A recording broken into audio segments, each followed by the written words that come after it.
Hi ಎಲ್ರಿಗೂ ನಮಸ್ಕಾರ. Welcome back to my YouTube channel. ತುಂಬ ದಿನ ಆಗೋಯ್ತು ವ್ಲಾಗ್ ಅಂತ ಮಾಡಿ, ಟೈಮ್ ಸಿಕ್ಕಿರಲಿಲ್ಲ. ಹಬ್ಬ, ಕ್ಲೀನಿಂಗು, ಅಂಗಡಿ, ಮನೆ ಕೆಲಸ, ಮಕ್ಕಳು, ಇದ್ರ ಮಧ್ಯದಲ್ಲಿ ನನಗೆ ವಿಡಿಯೋ ಮಾಡ್ಕೊಳಕ್ಕಾಗಿರಲಿಲ್ಲ. ಇವತ್ತು ಹಬ್ಬದ್ದು ಪ್ರಿಪ್ರೇಷನ್ಸ್ ಎಲ್ಲ ಇತ್ತಲ್ವ, ಸೊ ಒಂದು ವ್ಲಾಗ್ ಮಾಡಿ ಹಾಕೋಣ ಅಂತೇಳಿ ಇವಾಗ ಸ್ಟಾರ್ಟ್ ಮಾಡಿದೆ. ಟೈಮ್ ಇವಾಗ 3 ಗಂಟೆ ಆಗಿದೆ. ಇವತ್ತು ಶಾಪ್ ರಜೆ ಮಾಡಿದ್ದೀನಿ. ಗುರುವಾರ ಇವತ್ತು, ನಾಳೆ ಶುಕ್ರವಾರ, ನಾಳೆ ಹಬ್ಬ ಇರೋದು. ಇವತ್ತೆಲ್ಲ ಪ್ರಿಪ್ರೇಷನ್ ಮಾಡ್ಕೊಳಕ್ಕೆ ಬೇಕಲ್ಲ ಅಂತ ಅಂಗಡಿ ರಜೆ ಮಾಡಿಬಿಟ್ಟು ಬಟ್ ಆನ್ಲೈನ್ ಬುಕ್ಕಿಂಗ್ ತೊಗೊಳ್ತಾ ಇದ್ದೀನಿ. ವೀಡಿಯೋಗಳ ನಿನ್ನೆ ಮಾಡ್ಕೊಂಡಿದ್ದೆ, ವೀಡಿಯೋ ಅಪ್ಲೋಡ್ ಮಾಡಿದ್ದೀನಿ. ಯಾರು ನೋಡಿಲ್ಲ ಅಂದರೆ ನಮ್ಮ ಇನ್ಸ್ಟಾಗ್ರಾಮ್ ಪೇಜಲ್ಲಿ ಹೋಗಿ ಚೆಕ್ ಮಾಡಿ. ಎಲ್ಲ ಸ್ಯಾರಿಗಳು ಗೌರಿ ಹಬ್ಬಕ್ಕೆ ತರಿಸಿರೋದು. ಇನ್ನೇನು ವರಮಹಾಲಕ್ಷ್ಮಿ ಹಬ್ಬ ಮುಗ್ದೋಯ್ತಲ್ಲ, ಅದಕ್ಕೆ. ಸೊ ಬೆಳಿಗ್ಗೆಯಿಂದ ಕೆಲಸ ಅಪ್ಪ ಅನಿಸ್ಬಿಟ್ಟಿದೆ ನನಗಂತೂ. ಅಷ್ಟಿಷ್ಟು ಕೆಲಸ ಅಲ್ಲ, ಸಿಕ್ಕಾಬಟ್ಟೆ ಕೆಲಸ ಇತ್ತು. ಫುಲ್ಲು ಬ್ಯುಸಿ, ಸಿಕ್ಕಾಬಟ್ಟೆ ಬ್ಯುಸಿ ಇದೆ. ಇವಾಗ ಸ್ನಾನ ಮಾಡ್ಕೊಂಡು ಬಂದೆ. ಟೈಮು 3 ಗಂಟೆ ಆಗಿದೆ. ಇವಾಗ ಸ್ನಾನ ಮಾಡಿದ್ದೀನಿ. ಸ್ನಾನ ಮಾಡ್ಕೊಂಡು ಬಂದು ಇವಾಗ ದೇವ್ರ ಫೋಟೋ ಎಲ್ಲ ಕ್ಲೀನ್ ಮಾಡಿಬಿಟ್ಟು ದೇವ್ರ ಸಾಮಾನೆಲ್ಲ ತೊಳೆದ್ಬಿಡೋಣ ಅಂದ್ಕೊಂಡು ಬಂದೆ. ಸ್ವಲ್ಪ ಹೊರಗಡೆ ಕೂಡ ಹೋಗ್ಬೇಕು ಇವಾಗ. ಸೊ ವರಮಹಾಲಕ್ಷ್ಮಿ ಹಬ್ಬಕ್ಕೆ ಒಂದು ಐಟಮ್ ತೊಗೊಳ್ಳೋಣ ಅಂತ ಅಂದ್ಕೊಂಡಿದ್ದೀನಿ. ಸಾಧ್ಯ ಆದರೆ ಇವತ್ತು ತೊಗೊಳ್ಳೋಣ ಅಂತ ಅಂದ್ಕೊಂಡಿದ್ದೀನಿ. ನೆನೆ ತೊಗೊಳಕ್ಕಾಗಲಿಲ್ಲ, ಅದಕ್ಕೆ ಇವತ್ತು ತೊಗೊಳ್ಳೋಣ ಅಂತ. ಸಾಧ್ಯ ಆದರೆ ನಿಮ್ಮನ್ನೂ ಕೂಡ ಕರ್ಕೊಂಡು ಹೋಗ್ತೀನಿ ಅಲ್ಲಿಗೆ. ಅಂದರೆ ಏನು ತೊಗೊಳ್ತೀನಿ ಅಂತ ಶೇರ್ ಮಾಡ್ತೀನಿ, ಇಮಿಡಿಯೇಟ್ ವೀಡಿಯೋದಲ್ಲೇ ತೋರಿಸ್ತೀನಿ. ಹಾಗೆ ಬೆಳಗ್ಗೆಯಿಂದ ಕ್ಲೀನಿಂಗೇ ಆಗೋಯ್ತು. ನೋಡಿ, ನಮ್ಮ ರೂಮು ಕ್ಲೀನ್ ಮಾಡಿದ್ದೀನಿ. ಕಾಣಿಸ್ತಿದೆ ಇವಾಗ. ಎಲ್ಲ ಕ್ಲೀನ್ ಮಾಡಾಗಿದೆ, ಕ್ಲೀನ್ ಮಾಡಾಯಿತು. ರೂಮು, ಹಾಲು ಎಲ್ಲ ಕ್ಲೀನ್ ಮಾಡಿದ್ದೀನಿ. ಫುಲ್ಲು ಕೆಲಸನೇ ಆಗೋಯ್ತು. ಈ ಕಡೆ ರೂಮು ಕ್ಲೀನ್ ಮಾಡಿದ್ದೀನಿ. ಬ್ಯಾಕ್ ಕ್ಯಾಮ್ರಾದಲ್ಲಿ ತೋರಿಸ್ತೀನಿ ರೀ. ಪೂಜೆ ಸಾಮಾನೆಲ್ಲ ತಂದಿದ್ದೀನಿ. ಇದೆಲ್ಲ ಪೂಜೆ ಸಾಮಾನು ನಿನ್ನೆ ಮಾರ್ಕೆಟ್ಗೆ ಹೋಗಿದ್ದೆ, ಅಲ್ಲಿಂದ ತೊಗೊಂಡು ಬಂದಿದ್ದು. ಹಾಗೆ ಇದು ಬಾಳೆಕಂದು ಬೇಕಿತ್ತು. ಪೂಜೆಗೆ ಚಾಪೆಗಳೆಲ್ಲ ತೊಳೆದಿಟ್ಟಿದ್ದೀನಿ. ಮತ್ತು ಒಂದು ಸಲ ತೊಳೆದಿದ್ದೆ ಈಗ ಒಂದು ವಾರದಲ್ಲಿ. ಮತ್ತೆ ಇರಲಿ ಅಂತ ಇವತ್ತು ಒಂದು ಸಲ ತೊಳೆದೆ. ಹಾಗೆ ನೋಡಿ, ಇಲ್ಲಿ ದೇವ್ರ ಫೋಟೋ ಎಲ್ಲ ಕ್ಲೀನ್ ಮಾಡಿಲ್ಲ, ಎಲ್ಲ ತೆಗೆದಿದ್ದೀನಿ. ಇವಾಗ ಇದನ್ನೆಲ್ಲ ಕ್ಲೀನ್ ಮಾಡ್ಕೋಬೇಕು.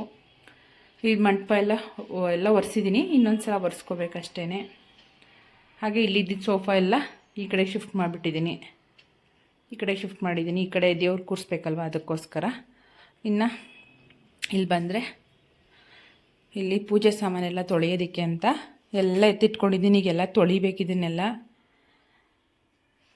ಆಮೇಲೆ ಇಲ್ಲೆಲ್ಲ ಕ್ಲೀನ್ ಮಾಡಿದ್ದೀನಿ. ಇದು ಕಾರು ನನ್ನ ಮಗಂದು, ಅವ್ನು ಬರ್ಡೇ ಕೊಡಿಸಿದ್ದು. ಅಲ್ಲಿ ನಿಲ್ಲಿಸಿದ್ವಿ, ಇವಾಗ ಇಲ್ಲಿ ತಂದು ನಿಲ್ಲಿಸ್ಬಿಟ್ಟಿದ್ದೀನಿ, ಜಾಗ ಇಲ್ಲ, ಅದಕ್ಕೋಸ್ಕರ. ಇದಿಷ್ಟು ಇದೆ. ಇವಾಗ ಎಲ್ಲ ರೆಡಿ ಮಾಡಬೇಕು. ವಾಷಿಂಗ್ ಮಿಷಿನಿಂದ ಬಟ್ಟೆ ತೆಗ್ದಿದ್ದೀನಿ, ಒಣಗಾಕಿಲ್ಲ, ಒಣಗಿಸ್ಬೇಕು. ಮೇಲೆ ಸ್ವಲ್ಪ ಒಣಗಾಕಿದ್ದೀನಿ, ಜಾಗ ಇಲ್ಲ. ಇಲ್ಲಿ ಸ್ವಲ್ಪ ಒಣಗಾಕಿದ್ದೀನಿ. ಸೊ ಇಷ್ಟು ಆಗಿದೆ. ನೀವೆಲ್ಲ ಯಾವ ಥರ ಪ್ರಿಪ್ರೇಷನ್ ಮಾಡ್ಕೊಳ್ತಿದ್ದೀರಾ ಅಂತೇಳಿ ನನಗೆ ಕಮೆಂಟಲ್ಲಿ ತಿಳಿಸಿ. ಹಬ್ಬ ಅಂದರೆ ಹಬ್ಬನೇ ಹೇಳಬೇಕು ಅಂದರೆ ಹಬ್ಬ. ಅದರಲ್ಲೂ ಹೆಣ್ಮಕ್ಳುಗಳಿಗಂತೂ ಈ ಕೆಲಸ ಇರುತ್ತೆ. ನನಗೂ ಗೊತ್ತು, ನೋಡ್ತಿರ್ತೀನಿ. ಎಷ್ಟು ಕೆಲಸ ಅಂದರೆ ಮಾಡಿದಷ್ಟು ಮುಗಿತಾನೆ ಇರಲ್ಲ, ಅಷ್ಟೂ ಕೆಲಸ ಇರುತ್ತೆ. ಇವಾಗ ನಾನು ಬೆಳಗ್ಗೆ ಎದ್ದಾಗಿಂದ ಇಟ್ಕೊಂಡಿರೋ ರಾತ್ರಿ 3 ಡೇಸಿಂದ ನೈಟ್ 1 o'clockಗೆ ನಾನು ಮಲಗ್ತಿರೋದು. ಅಂಗಡಿಯಿಂದ ಬಂದು ಅಡುಗೆ ಮಾಡಿ, ಊಟ ತಿನ್ನಿಸಿ, ಮಕ್ಕಳಿಗೆಲ್ಲ ಹೋಮ್ವರ್ಕ್ ಮಾಡಿಸಿ ಮಲಗಿಸಿ, ನಾನು ಮತ್ತೆ ಕೆಲಸ ಮುಗಿಸಿ ಮಲಗೋಷ್ಟರಲ್ಲಿ 1 ಗಂಟೆ 1:15 ಆಗ್ತಿತ್ತು. ಸೊ ಇವತ್ತು ರಾತ್ರಿನೂ 1:15ಗೆ ಮಲಗಿದ್ದೀನಿ. ಮತ್ತು ಇವತ್ತು ಬೆಳಗ್ಗೆಯಿಂದ ಎದ್ದಾಗಿಂದ ಮಕ್ಕಳನ್ನ ಸ್ಕೂಲ್ಗೆ ಕಳಿಸ್ಬಿಟ್ಟು ಎದ್ದೇಳೋಷ್ಟೆಲ್ಲ ಸ್ವಲ್ಪ ಕೆಲಸ ಸ್ಟಾರ್ಟ್ ಮಾಡಿದ್ದೆ. ಅವ್ರನ್ನ ಸ್ಕೂಲ್ಗೆ ರೆಡಿ ಮಾಡಿ ಕಳಿಸ್ಬಿಟ್ಟು ಅದಾದಮೇಲೆ ನಾನು ಸ್ಟಾರ್ಟ್ ಮಾಡಿರೋದು. ಅಂದರೆ ಕೆಲಸ ಅಂತೂ ಮುಗಿಯಲ್ಲ. ಅದರಲ್ಲೂ ಒಬ್ಬರೇ ಆಗ್ಬಿಟ್ರಂತೂ ಆಗೋದೇ ಇಲ್ಲ. ಜೊತೆಗೆ ಯಾರು ಒಬ್ಬರು ಸ್ವಲ್ಪ ಹೆಲ್ಪ್ ಮಾಡಿಕೊಟ್ರೆ ಓಕೆ, ಇಲ್ಲ ಅಂದರೆ ಕಷ್ಟ. ಬಟ್ ಹಬ್ಬ ಅಲ್ವಾ, ಮಾಡಲೇಬೇಕು. ಇಷ್ಟೆಲ್ಲ ಕಷ್ಟಪಟ್ಟು ನಾವು ಮಾಡ್ತಿರೋದು ಹಬ್ಬ ಮಾಡೋಕ್ಕೋಸ್ಕರ. ಕ್ಲೀನ್ ಮಾಡ್ದೇ ಹಾಗೆ ಮಾಡೋಕ್ಕೂ ಮನಸ್ಸು ಸಮಾಧಾನ ಆಗೋಲ್ಲ, ಮತ್ತು ಚೆನ್ನಾಗೂ ಇರೋದಿಲ್ಲ. ಎಲ್ಲ ಕ್ಲೀನ್ ಮಾಡಿಬಿಟ್ಟು ಮಾಡಿದ್ರೇ ಸಮಾಧಾನ ಆಗೋದು ನನಗೆ. ಸೊ ಇವಾಗ ಒಂದು ಸ್ವಲ್ಪ ದೇವ್ರ ಸಾಮಾನೆಲ್ಲ ತೊಳೆದ್ಬಿಟ್ಟು ಆಮೇಲೆ ಹೊರಗಡೆ ಹೋಗಬೇಕು. ನನ್ನ ಚಾನಲ್ನ ಇನ್ನೂ ಯಾರಾದರೂ ಸಬ್ಸ್ಕ್ರೈಬ್ ಮಾಡಿಲ್ಲ ಅಂದರೆ ಸಬ್ಸ್ಕ್ರೈಬ್ ಮಾಡ್ಕೊಂಡು ನೋಡಿ, ಪ್ಲೀಸ್ ಸಪೋರ್ಟ್ ಮಾಡಿ.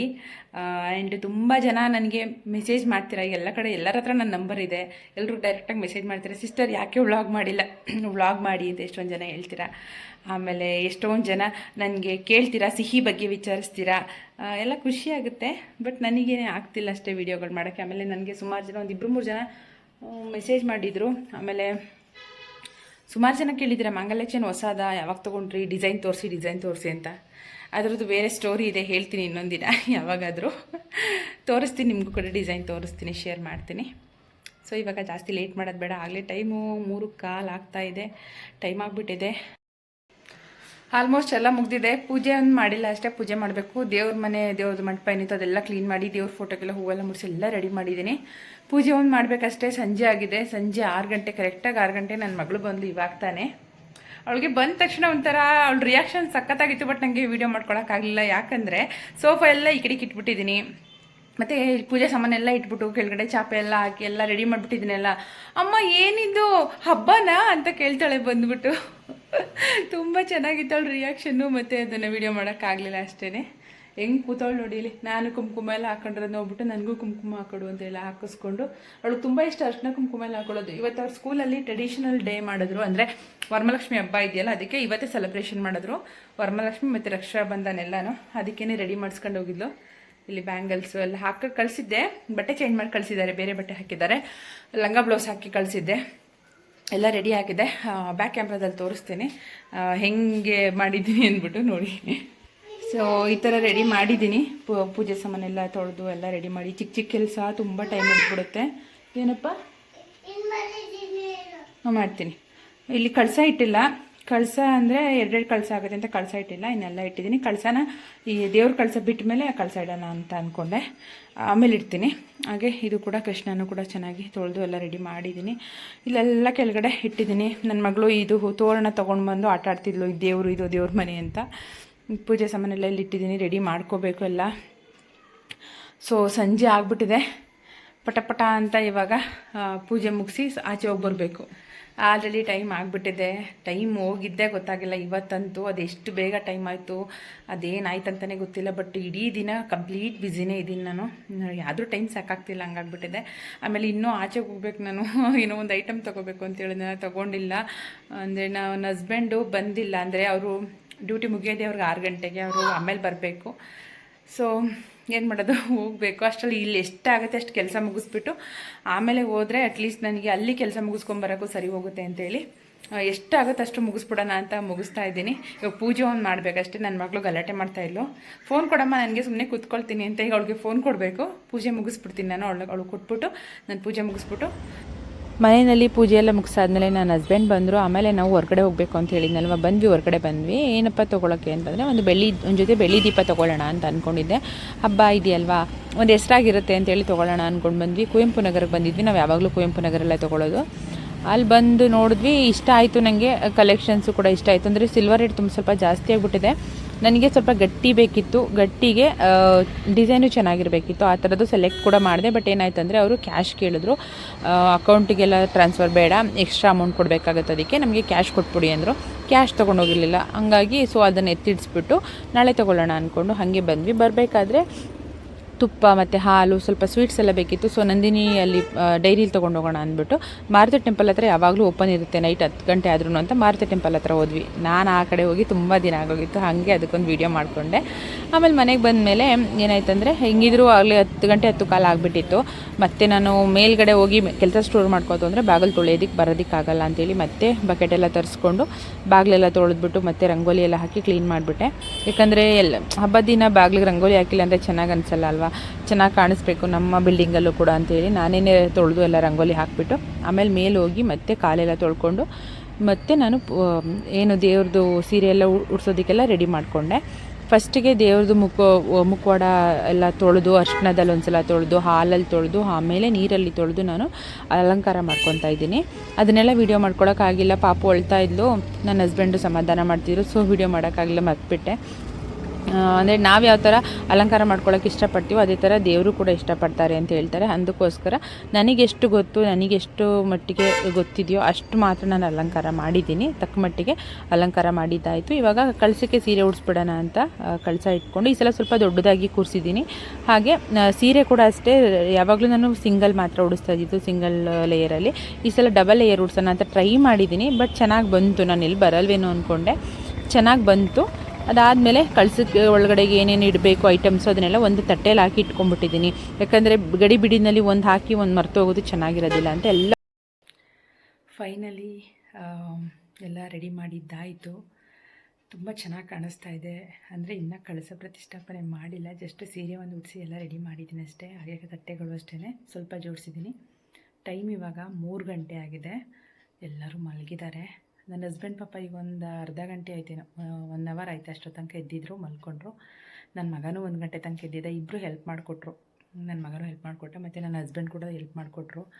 ಇಲ್ಲ ಅಂದಿದ್ದು ನಂಗೆ ಆಗ್ತಿರ್ಲಿಲ್ಲ, ಲೇಟಾಗಿ ಬಿಡ್ತಿತ್ತು. ಸೀರೆ ಉಡ್ಸೋಕ್ಕೆಲ್ಲ ಸ್ವಲ್ಪ ಹೆಲ್ಪ್ ಮಾಡಿಕೊಟ್ರು. ಈ ಸಲ ಸ್ವಲ್ಪ ಡಿಫ್ರೆಂಟಾಗಿ ಉಡ್ಸಿದ್ದೀನಿ, ಡಬಲ್ ಲೇಯರಲ್ಲಿ ಉಡ್ಸಿದ್ದೀನಿ, ತುಂಬ ಚೆನ್ನಾಗಿ ಕಾಣಿಸ್ತಿದೆ. ಇನ್ನೊಂಚೂರು ಉದ್ದ ಮಾಡಬೇಕಾಗಿತ್ತು, ಬಟ್ ಆಗಲಿಲ್ಲ, ಚೆನ್ನಾಗಿ ಬಂದಿದೆ. ಹಾಗೆ ಸ್ಯಾರಿ ಕಲರ್ ಕೂಡ ಕಾಂಬಿನೇಷನ್ ತುಂಬ ಚೆನ್ನಾಗಿದೆ, ಸೂಪರಾಗಿ ಕಾಣ್ತಿದೆ. ಹೇಳ್ಬೇಕು ಅಂದರೆ ತುಂಬ ಚೆನ್ನಾಗಿ ಕಾಣ್ತಿದೆ. ಹಾಗೆ ಬ್ಯಾಕ್ ಡ್ರಾಪು ಡೆಕೋರೇಷನ್ ಮಾಡೋಕ್ಕೆ ನೋಡಿದ್ನಾ, ಅದು ಆಗಲಿಲ್ಲ, ಟೈಮ್ ಆಗಿಬಿಟ್ಟಿತ್ತು.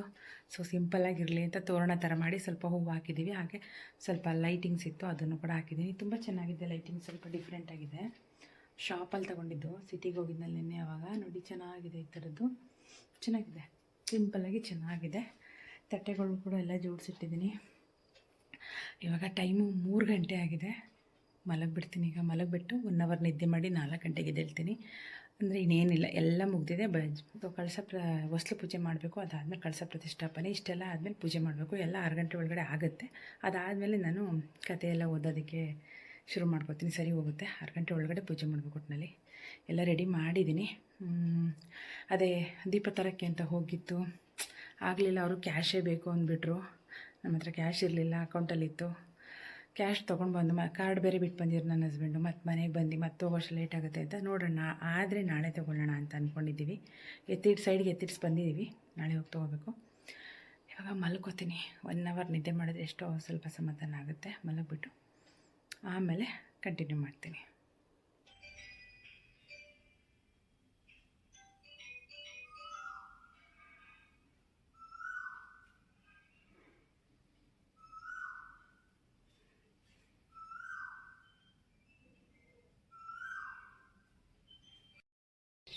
Hi, welcome back to my YouTube channel. Friends, ನಾನು ಆವಾಗಲೇ ಎದ್ದೆ, ಒಂದು 4 ಗಂಟೆಗೆ ಎದ್ದೇಳಬೇಕು ಅಂದ್ಕೊಂಡಿದ್ದು. ಬಟ್ ಎದ್ದು ಬಂದು ನೋಡಿದ್ರೆ ಬಿಸಿನೀರು ಬರ್ತಿರ್ಲಿಲ್ಲ ಸೋಲಾರಲ್ಲಿ. ಹಾಗಾಗಿ ಮತ್ತೆ ತಪ್ಪಲೆಯಲ್ಲಿ ಬಿಸಿನೀರು ಕಾಯಿಸ್ಕೊಂಡು ಸ್ಟವ್ ಮೇಲೆ ಮತ್ತೆ ನಾನು ಸ್ನಾನ ಮಾಡಿ, ಟೈಮ್ ಆಗಿಬಿಡ್ತಲ್ಲ, ಲೇಟಾಗಿಬಿಡ್ತಲ್ಲ. ಆಮೇಲೆ ಹೊಸ್ಲೆಲ್ಲ ತೊಳೆದು ಹೊಸ್ಲೆಲ್ಲ ರೆಡಿ ಮಾಡಿ ನಾನು ರೆಡಿಯಾಗಿ ಈಗ ಬಂದಿದ್ದೀನಿ. ಹೊಸ್ಲು ಪೂಜೆ ಒಂದು ಬ್ಯಾಲೆನ್ಸ್ ಇದೆ. ಯಾವ ಥರ ರೆಡಿ ಮಾಡಿದ್ದೀನಿ ಕ್ಲಿಪ್ಪಿಂಗ್ ಆ್ಯಡ್ ಮಾಡ್ತೀನಿ ನೋಡಿ.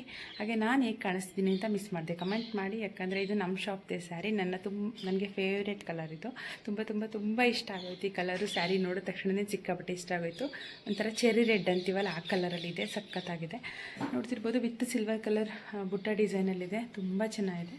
ಹಾಗೆ ತುಂಬ ಬೇಗ ಉಟ್ಕೊಬೋದು, ತುಂಬ ಕಷ್ಟ ಆ ಥರ ಏನಿಲ್ಲ, 5 ನಿಮಿಷಕ್ಕೆ ಉಟ್ಕೊಂಡ್ಬಿಡ್ಬೋದು. ಸೊ ಈಗ ತಡ ಮಾಡೋದು ಬೇಡ, ಬೇಗ ವೀಡಿಯೋ ಸ್ಟಾರ್ಟ್ ಮಾಡೋಣ, ಅಂದರೆ ಕೆಲಸ ಸ್ಟಾರ್ಟ್ ಮಾಡೋಣ. ಟೈಮ್ ಆಗಿಬಿಟ್ಟಿದೆ, ಅಂದರೆ ಇನ್ನೂ ತುಂಬ ಟೈಮ್ ಇದೆ ನಮಗೆ. ಒಳ್ಳೆ ಮುಹೂರ್ತ ಇನ್ನೂ ತುಂಬ ಹೊತ್ತಿದೆ. ಮಾಡ್ಬೋದು, ನಿಧಾನಕ್ಕೆ ಮಾಡ್ಬೋದು, ಏನು ತೊಂದರೆ ಇಲ್ಲ. ನನ್ನ ಮಗ ಎದ್ದಿದ್ದಾನೆ, ಸ್ನಾನಕ್ಕೆ ಹೋಗಿದ್ದಾನೆ ಅವನು. ನನ್ನ ಹಸ್ಬೆಂಡು ಮತ್ತು ಮಗಳು ಮಲ್ಕೊಂಡಿದ್ದಾರೆ. ಸೊ ನಾನು ಇವಾಗ ಎದ್ದು ಬಂದುಬಿಟ್ರೆ ಏನಾಗುತ್ತೆ ಅಂದರೆ ಪಾಪು ಎದ್ಬಿಡ್ತಾಳೆ, ಅಳ್ತಾಳೆ. ಅದಕ್ಕೋಸ್ಕರ ನಾನೇ ಹೇಳಿದೆ ಸ್ವಲ್ಪ ಹೊತ್ತು ಮಲ್ಕೊಳ್ಳಿ, ಆಮೇಲಿಂದ ಎದ್ದು ಬರೀರಿ ಅಂತ. ನಾನು ಹೊಸ್ಲು ಪೂಜೆ ಎಲ್ಲ ಮುಗಿಸಿ ಕಳಶ ಪ್ರತಿಷ್ಠಾಪನೆ ಮಾಡೋ ಟೈಮಲ್ಲಿ ಎದ್ದು ಬಂದು ಸ್ನಾನ ಮಾಡಿಕೊಂಡ್ರೆ ಸಾಕು ಅವರಿಬ್ಬರು. ಸೊ ಹೇಗೆ ಕಾಣಿಸ್ತಿದ್ದೀನಿ ಮಿಸ್ ಮಾಡಿದೆ ಕಮೆಂಟಲ್ಲಿ ತಿಳಿಸಿ. ನನಗಂತೂ ಸಿಕ್ಕಾಪಟ್ಟೆ ಇಷ್ಟ ಆಯಿತು ನನ್ನ ಈ ಒಂದು ಲುಕ್ಕು. ಸ್ಯಾರಿ ಲುಕ್ಕು ಚೆನ್ನಾಗಿದೆ. ಕಲರ್ ಕಾಂಬಿನೇಷನ್ ಅಷ್ಟೇ ಸಖತ್ತಾಗಿದೆ. ಸಿಲ್ವರ್ ಕಾಂಬಿನೇಷನ್ ಕೊಟ್ಟಿದ್ದಾರೆ, silver colour with red combination ಸಖತ್ತಾಗಿದೆ. ಸೊ ಬೇಗ ಮುಗಿಸೋಣ. ಆ್ಯಂಡ್ ಇನ್ನೊಂದೇನಪ್ಪ ಅಂದರೆ, ಎಲ್ಲರಿಗೂ ವರಮಹಾಲಕ್ಷ್ಮಿ ಹಬ್ಬದ ಹಾರ್ದಿಕ ಶುಭಾಶಯಗಳು. ವರಮಹಾಲಕ್ಷ್ಮಿ ತಾಯಿ ನಿಮಗೆಲ್ರಿಗೂ ಒಳ್ಳೇದು ಮಾಡಲಿ. ನೀವೇನೇನು ಅಂದ್ಕೊಂಡಿದ್ದೀರೋ ನಿಮ್ಮ ಜೀವನದಲ್ಲಿ ಸುಖ, ಶಾಂತಿ, ನೆಮ್ಮದಿನ ಕೊಡಲಿ. ಯಾವುದೇ ಮನುಷ್ಯನಿಗಾದರೂ ನೆಮ್ಮದಿ ಒಂದಿದ್ದರೆ, ಆರೋಗ್ಯ ಮತ್ತು ನೆಮ್ಮದಿ ಒಂದಿದ್ದರೆ ಸಾಕು, ಅಷ್ಟೈಶ್ವರ್ಯನೂ ಸಿಕ್ಕಿದಂಗಷ್ಟೇ ಸಂತೋಷ ಆಗುತ್ತೆ. ಸೊ ಎಲ್ಲರಿಗೂ ಅಷ್ಟೇ ಆರೋಗ್ಯ, ಐಶ್ವರ್ಯ, ಸಕಲ ಸಂಪತ್ತನ್ನು ಕೊಟ್ಟು ಕಾಪಾಡಲಿ ಅಂತ ಕೇಳ್ಕೊತೀನಿ ವರಮಹಾಲಕ್ಷ್ಮಿ. ಸೊ ಬನ್ನಿ ಈಗ ಹಬ್ಬ ಸ್ಟಾರ್ಟ್ ಮಾಡೋಣ. ಹಾಗೆ ನಿಮ್ಮ ಮನೇಲಿ ಯಾವ ಥರ ಹಬ್ಬ ಮಾಡಿದ್ರಿ ಅಂತ ಸಾಧ್ಯ ಆದರೆ ಕಮೆಂಟಲ್ಲಿ ತಿಳಿಸಿ. ನಾನಿವಾಗ ಇಲ್ಲಿ ಹೊಸ್ಲು ಪೂಜೆ ಮಾಡೋಕ್ಕೆ ಅಂತ ರೆಡಿ ಮಾಡ್ಕೊತಾ ಇದ್ದೀನಿ. ಅಂದರೆ ವರಮಹಾಲಕ್ಷ್ಮಿ ಹಬ್ಬದಲ್ಲಿ ಸ್ಪೆಷಲಿ ಫಸ್ಟು ಹೊಸ್ಲು ಪೂಜೆ ಮಾಡಬೇಕು ಅಂತ ಹೇಳ್ತಾರೆ. ಯಾಕಂದರೆ ಲಕ್ಷ್ಮೀ ದೇವಿ ಮನೆ ಒಳಗಡೆ ಬರಬೇಕು ಅಂದರೆ ಹೊಸ್ಲು ದಾಟ್ಕೊಂಡೇ ಬರಬೇಕಲ್ವ. ಹಾಗಾಗಿ ಮೊದಲು ಹೊಸ್ಲು ಪೂಜೆ ಮಾಡಬೇಕು. ಯಾಕಂದರೆ ನಾವು ಒಳಗಡೆ ಏನೇ ಅಲಂಕಾರ ಮಾಡಿ, ಏನೇ ಕಳಶ ಪ್ರತಿಷ್ಠಾಪನೆ ಮಾಡಬೇಕು ಅಂತಂದರೂ ಕೂಡ ಲಕ್ಷ್ಮಿನ ಆವಾಹನೆ ಮಾಡಬೇಕಾಗತ್ತಲ್ವ. ಆ ಥರ ಮಾಡಬೇಕು ಅಂದರೆ ಲಕ್ಷ್ಮಿ ಬರಬೇಕಾದ್ರೆ ಹೊಸ್ಲು ಮೂಲಕನೇ ಬರಬೇಕು, ಮನೆ ಹೊಸ್ಲಿಂದನೇ ಬರಬೇಕಲ್ವ. ಆವಾಗ ಹೊಸ್ಲೇ ನೀಟಾಗಿ ತೊಳೆದಿಲ್ಲ, ನಾವು ರಂಗೋಲಿನೇ ಹಾಕಿಲ್ಲ ಅಂತಂದರೆ ಲಕ್ಷ್ಮೀ ದೇವಿಗೆ ಇಷ್ಟ ಆಗಲ್ವಂತೆ, ಆಗ ವಾಪಸ್ ಹೊರಟೋಗ್ಬಿಡ್ತಾರಂತೆ. ಅದಕ್ಕೋಸ್ಕರ ಮೊದಲು ನಾವೇನು ಮಾಡಬೇಕು ಅಂದರೆ ಹೊಸ್ಲಿಗೆ ಚೆನ್ನಾಗಿ ರಂಗೋಲಿ ಹಾಕಿ, ಅರಿಶಿನ ಕುಂಕುಮ ಇಟ್ಟು, ಹೂವು ಎಲ್ಲ ಅಲಂಕಾರ ಮಾಡಿ ಚೆನ್ನಾಗಿ ಹೊಸ್ಲಿಗೆ ಮೊದಲು ಪೂಜೆ ಮಾಡಬೇಕು. ಅದಕ್ಕೆ ಹಣ್ಣು ಕಾಯಿ ಇಟ್ಟು, ಕಾಣಿಕೆ ಇಟ್ಟು, ಎಲೆಡಿಕೆ ಮೇಲೆ ಪೂಜೆ ಮಾಡಿ ಅದಾದಮೇಲೆ ಮಾಮೂಲಿ ನಾವು ಗಂಧ ಅಕ್ಷತೆ ಧೂಪ ದೀಪ ಎಲ್ಲನೂ ಇಟ್ಟು ಪೂಜೆ ಮಾಡಬೇಕಂತೆ. ಮನೆ ದೇವ್ರಿಗೆ ಯಾವ ಥರ ಪೂಜೆ ಮಾಡ್ತೀವಿ ನಾವು ಅದೇ ಥರನೇ ಹೊಸ್ಲು ಪೂಜೆ ಕೂಡ ಮಾಡಬೇಕು. ತುಂಬ ಇಂಪಾರ್ಟೆಂಟು ವರಮಹಾಲಕ್ಷ್ಮಿ ಹಬ್ಬದಲ್ಲಿ ಹೊಸ್ಲು ಪೂಜೆ ಅನ್ನೋದು ತುಂಬಾ ಇಂಪಾರ್ಟೆಂಟು. ನಾವು ಏನೇ ಮರೆತರೂ ಹೊಸ್ಲು ಪೂಜೆ ಮರೆಯೋಂಗಿಲ್ಲ. ಯಾಕಂದರೆ ನಾವು ಒಳಗಡೆ ಎಷ್ಟೇ ಆಡಂಬರದಿಂದ ಏನೇ ಚೆನ್ನಾಗಿ ಮಾಡಿದ್ರೂ ಹೊಸ್ಲು ಪೂಜೆನೇ ಮಾಡಿಲ್ಲ ಅಂದರೆ ಯಾವುದೇ ಕಾರಣಕ್ಕೂ ಲಕ್ಷ್ಮಿ ಬರೋದಿಲ್ಲ ಅಂತ ಹೇಳ್ತಾರೆ. ಹಾಗಾಗಿ ನಾನು ಫಸ್ಟ್ ಪ್ರಿಫರೆನ್ಸು ನಾನು ಯಾವತ್ತಿಂದ ಸ್ಟಾರ್ಟ್ ಮಾಡಿದೆ ಅವತ್ತಿಂದನೂ ಕೂಡ ಮೊದಲನೇ ಪ್ರಿಫರೆನ್ಸ್ ಕೊಡೋದು ನಾನು ಹೊಸ್ಲು ಪೂಜೆ ಮಾಡ್ತಾಯಿದ್ದೀನಿ. ಇವಾಗ ನಾನು ಆವಾಗಲೇ ಕ್ಲಿಪ್ಪಿಂಗ್ ಹಾಕಿದ್ದೀನಿ, ನೋಡಿರಬಹುದು. ನಾನು 8 ಜೊತೆ ಲಕ್ಷ್ಮಿ ಪಾದಗಳನ್ನ ಬಿಡಿಸಿದ್ದೀನಿ. ನೋಡಿ ಎಷ್ಟು ಚೆನ್ನಾಗಿ ಕಾಣಿಸ್ತಿದೆ ಹೊಸ್ಲು. ಮತ್ತು ನಾವು ಪೂಜೆ ಎಲ್ಲ ಮುಗಿದ ಮೇಲೆ ನೋಡಿ ಈ ಥರ 8 ಜೊತೆ ಪಾದಗಳನ್ನ ಇಟ್ಟಿದ್ದೀನಿ. ಅಷ್ಟಲಕ್ಷ್ಮಿಯರು ಅಂತ ಹೇಳ್ತಾರಲ್ವ, ಅದಕ್ಕೋಸ್ಕರ ಅದಕ್ಕೂ ಕೂಡ ಪಾದಗಳಿಗೂ ಕೂಡ ಅರಿಶಿನ ಕುಂಕುಮ ಹೂವು ಎಲ್ಲ ಇಟ್ಟು ಪೂಜೆ ಮಾಡಿ ಕರ್ಪೂರ ಕೂಡ ಹಚ್ಚಿ ಪೂಜೆ ಮಾಡಿದ್ದೀನಿ.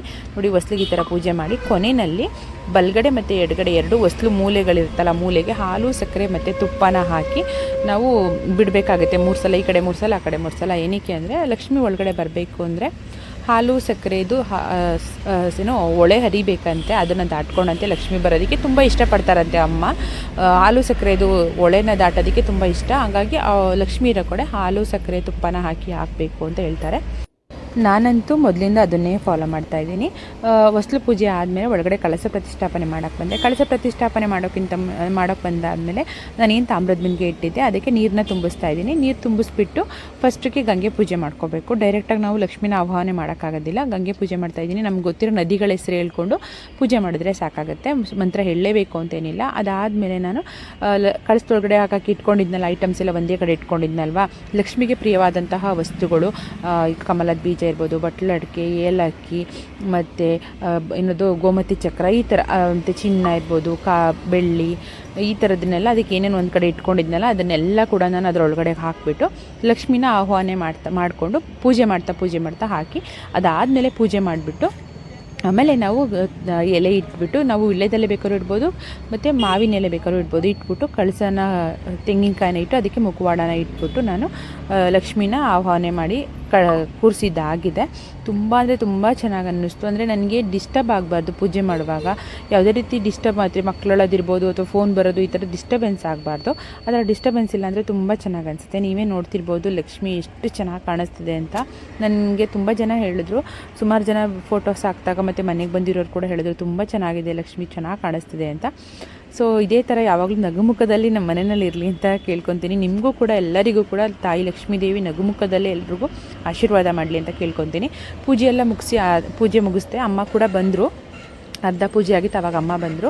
ಪೂಜೆ ಮುಗಿಸಿ ಆದಮೇಲೆ ನಾನಿಲ್ಲಿ ಅಷ್ಟೋತ್ತರನ ಓದ್ತಾ ಇದ್ದೀನಿ. ನಾನು ಪ್ರತಿ ವರ್ಷವೂ ಅಷ್ಟೇ ಲಕ್ಷ್ಮಿ ಅಷ್ಟೋತ್ತರ, ಲಕ್ಷ್ಮೀ ಸಹಸ್ರನಾಮ, ವಿಷ್ಣು ಸಹಸ್ರನಾಮ, ಅದಾದಮೇಲೆ ಏನಿದ್ರು ಕಥೆನ ಓದೋವಂಥ ಅಭ್ಯಾಸನ ಇಟ್ಕೊಂಡಿದ್ದೀನಿ. ಪ್ರತಿ ವರ್ಷ ನಾನು ವರಮಹಾಲಕ್ಷ್ಮಿ ಹಬ್ಬದಲ್ಲಿ ಇದನ್ನೇ ಮಾಡ್ಕೊಂಡು ಬರೋದು. ಪೂಜೆ ಎಲ್ಲ ಮಾಡಿ ಆದಮೇಲೆ ಎಲ್ಲ ಅಷ್ಟೋತ್ತರ ಎಲ್ಲ ಮುಗಿದಾದ್ಮೇಲೆ ಊಟಕ್ಕೆ ರೆಡಿ ಮಾಡ್ತಾಯಿದ್ದೆ. ಮಧ್ಯಾಹ್ನಕ್ಕೆ ಅಡುಗೆಗೆ ರೆಡಿ ಮಾಡ್ತಾಯಿದ್ದೆ. ಅದಕ್ಕೋಸ್ಕರ ಅಮ್ಮ ನುಗ್ಗೆಕಾಯಿ ಬಿಡಿಸ್ಕೊಡ್ತಾಯಿದ್ರು. ಅಡುಗೆನೂ ಅಷ್ಟೇ ಮಾಮೂಲಿ ಹಬ್ಬದ ಅಡುಗೆ ಎಲ್ಲನೂ ಸ್ವಲ್ಪ ಮಾಡಿದ್ದೆ. ಚೆನ್ನಾಗಿತ್ತು. ಹಬ್ಬನೂ ಕೂಡ ತುಂಬ ಚೆನ್ನಾಗಾಗಿತ್ತು. ಜಾಮೂನು, ಪಾಯಸ ಮತ್ತು ಇದು ನುಗ್ಗೆಕಾಯಿ ಸಾಂಬಾರು ಎಲ್ಲ ಕೂಡ ಮಾಡಿದ್ದೆ. ನೈವೇದ್ಯಕ್ಕೂ ಕೂಡ ಅಷ್ಟೇ ನಾನು ಪಾಯಸ, ಜಾಮೂನು, ಒಬ್ಬಟ್ಟು ಎಲ್ಲ ಇಟ್ಟಿದ್ದೆ. ಊಟ ನೋಡಿ ಈ ಥರ ಆಯಿತು. ಹಬ್ಬ ಅಂತೂ ತುಂಬ ಅಂದರೆ ತುಂಬ ಚೆನ್ನಾಗಾಯಿತು. ಅಮ್ಮ ಕೂಡ ಅಷ್ಟೇ ಊಟ ಮಾಡಿಕೊಂಡು ಜಾಸ್ತಿ ಹೊತ್ತಿರಲಿಲ್ಲ, ಹೊರಟ್ಬಿಟ್ರು. ಅದಾದಮೇಲೆ ಮನೆಗೆ ಬರೋ ಮುತ್ತೈದೆಯರಿಗೆ ಇದು ಕೊಡಬೇಕಲ್ವ, ತಾಂಬೂಲ ಕೊಡಬೇಕಲ್ವ ಅಂತ ಎಲ್ಲ ಒಂದು ಬ್ಯಾಗಲ್ಲಿ ಹಾಕಿ ಜೋಡಿಸಿಟ್ಕೊಂಡ್ಬಿಟ್ರೆ ಅವ್ರು ಬಂದ ತಕ್ಷಣ ಕೊಡೋದಕ್ಕೆ ಈಸಿ ಆಗುತ್ತೆ ಅಂತೇಳಿ ಎಲ್ಲ ರೆಡಿ ಮಾಡಿ ಇಟ್ಕೊಂಡಿದ್ದೆ. ನಾನು ರೆಡಿ ಮಾಡಿ ಇಟ್ಬಿಟ್ಟು ಆಮೇಲಿಂದ ನಾನು ಮುತ್ತೈದೆಯರನ್ನ ಸಂಜೆ ರೆಡಿಯಾಗಿ ಕರೆಯೋಕೆ ಹೋಗ್ಬಿಟ್ಟು ಬ್ಯಾಕ್. ಇವಾಗ ಸಂಜೆ 5:30 ಆಗಿದೆ. ಇವಾಗ ವೀಡಿಯೋನ ಕಂಟಿನ್ಯೂ ಮಾಡ್ತಾ ಇದ್ದೀನಿ. ಬೆಳಗ್ಗೆಯಿಂದ ಕೆಲಸನೇ ಆಗೋಯ್ತು. ಗೊತ್ತಲ್ವ ಹಬ್ಬ ಅಂದರೆ ಎಷ್ಟು ಕೆಲಸ ಅಂತ.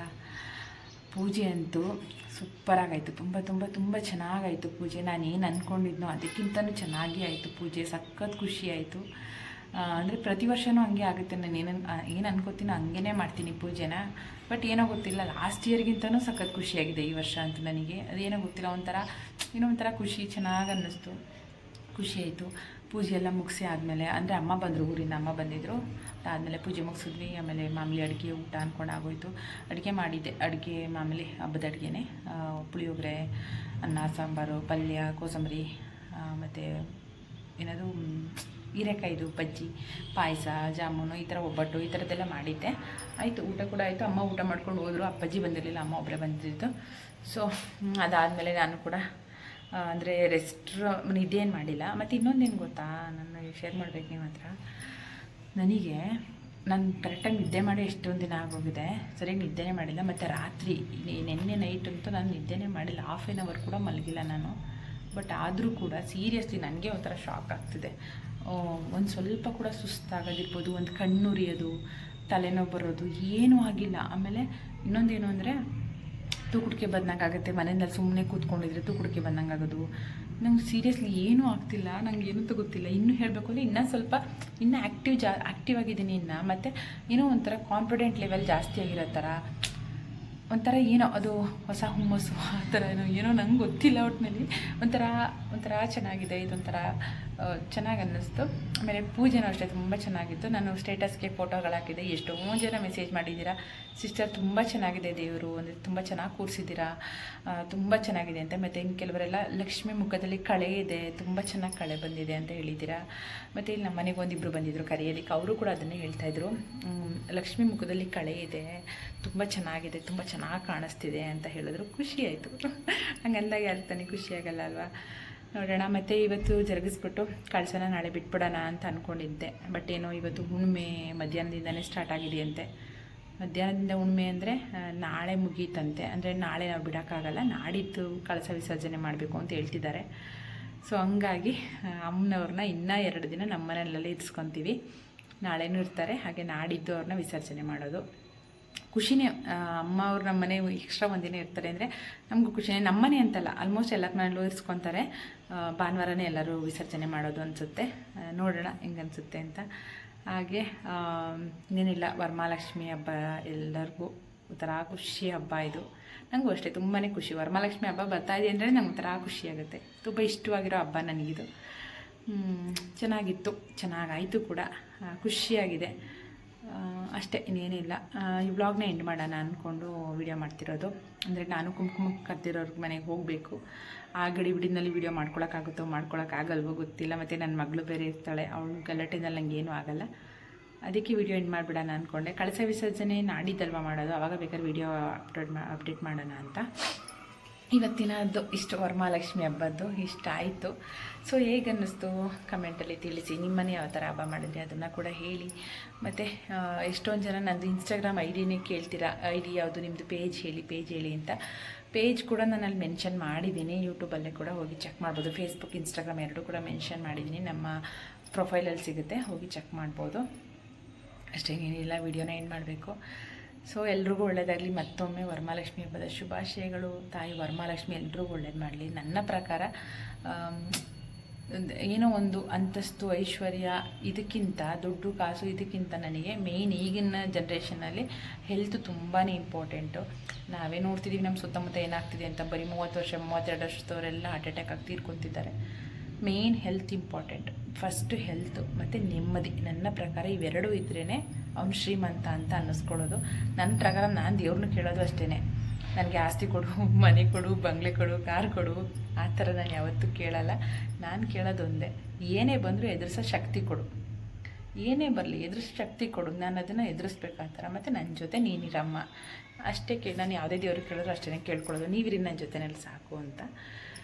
ಸೊ ಅಷ್ಟೇ ಮೇಯ್ನ್ ನನಗೆ ಹೆಲ್ತ್ ಮತ್ತು ಏನದು ನೆಮ್ಮದಿ. ಎಷ್ಟೊಂದು ಜನದ ಹತ್ರ ಬೇಕಾದಷ್ಟು ದುಡ್ಡಿರುತ್ತೆ, ನೆಮ್ಮದಿನೇ ಇರೋದಿಲ್ಲ. ಏನು ಮಾಡೋಕ್ಕಾಗುತ್ತೆ? ಎಷ್ಟೊಂದು ಜನ ನೆಮ್ಮದಿಯಾಗಿರ್ತಾರೆ, ಪಾಪ ಅವ್ರ ಹತ್ರ ದುಡ್ಡಿರೋದಿಲ್ಲ. ಅದಕ್ಕೋಸ್ಕರ ನೆಮ್ಮದಿ ತುಂಬ ಇಂಪಾರ್ಟೆಂಟ್. ನೆಮ್ಮದಿ ಮತ್ತು ಆರೋಗ್ಯ ಯಾರ ಹತ್ರ ಇರುತ್ತೋ ಅವರೇ ನಿಜವಾದ ಶ್ರೀಮಂತರು ಅಂತ. ಸೊ ಅವೆರಡನ್ನೂ ಕೊಡಲಿ ವರಮಹಾಲಕ್ಷ್ಮಿ, ಎಲ್ರಿಗೂ ಕೊಡಲಿ. ಆಯಸ್ಸು ಮತ್ತು ಆರೋಗ್ಯ ಮತ್ತು ನಿಮ್ಮ ಒಂದು ನೆಮ್ಮದಿ ಜೀವನ, ಅದನ್ನು ಕೊಟ್ಟರೆ ಸಾಕು. ಅಷ್ಟೇ ನಾವು ಶ್ರೀಮಂತರು. ನಾವು ಚೆನ್ನಾಗಿದ್ದರೆ ದುಡ್ಡು ಯಾವತ್ತು ಬೇಕಾದ್ರೂ ಸಂಪಾದನೆ ಮಾಡ್ಬೋದು. ಮೇಯ್ನ್ ನಾವು ಚೆನ್ನಾಗಿರ್ಬೇಕಲ್ಲ. ನಾವು ಚೆನ್ನಾಗಿರಬೇಕು ಅಂದರೆ ಹೆಲ್ತ್ ಚೆನ್ನಾಗಿರಬೇಕು. ಸೊ ಎಲ್ಲರೂ ಹೆಲ್ತ್ ಬಗ್ಗೆ ಸ್ವಲ್ಪ ಕಾನ್ಸಂಟ್ರೇಟ್ ಮಾಡ್ಕೊಳ್ಳಿ. ಸೊ ಅಷ್ಟೇ. ತುಂಬ ಮಾತಾಡ್ಬಿಟ್ಟೆ ಅನಿಸುತ್ತೆ. ಈ ವ್ಲಾಗ್ನ ಇಲ್ಲಿಗೆ ಎಂಡ್ ಮಾಡ್ತಾಯಿದ್ದೀನಿ. ಆ್ಯಂಡ್ ನನ್ನ ಚಾನಲ್ನ ಇನ್ನೂ ಯಾರಾದರೂ ಸಬ್ಸ್ಕ್ರೈಬ್ ಮಾಡದೆ ನೋಡ್ತೀರಾ, ದಯವಿಟ್ಟು ಸಬ್ಸ್ಕ್ರೈಬ್ ಮಾಡ್ಕೊಂಡು ನೋಡಿ ಪ್ಲೀಸ್. ನನಗೆ ಸಪೋರ್ಟ್ ಮಾಡಿ. ವರಮಹಾಲಕ್ಷ್ಮಿ ಹಬ್ಬದ ಕಳಸ ವಿಸರ್ಜನೆ ಮಾಡೋದು ವಿಡಿಯೋ ಸಾಧ್ಯ ಆದರೆ ಮಾಡಿ ಹಾಕ್ತೀನಿ. ನೋಡೋಣ ಹೆಂಗೆ ಅನಿಸುತ್ತೆ ಅಂತ. ಆ್ಯಂಡ್ ಈ ವಿಡಿಯೋನ ಇಲ್ಲಿಗೆ ಎಂಡ್ ಮಾಡ್ತಾಯಿದ್ದೀನಿ. ನಾನು ನಿಮಗೆಲ್ಲ ಸಿಗ್ತೀನಿ ಮತ್ತೆ ನೆಕ್ಸ್ಟ್ ವಿಡಿಯೋದಲ್ಲಿ. ಅಲ್ಲಿ ತನಕ ಎಲ್ರಿಗೂ ಬಾಯ್ ಆ್ಯಂಡ್ ಟೇಕ್ ಕೇರ್.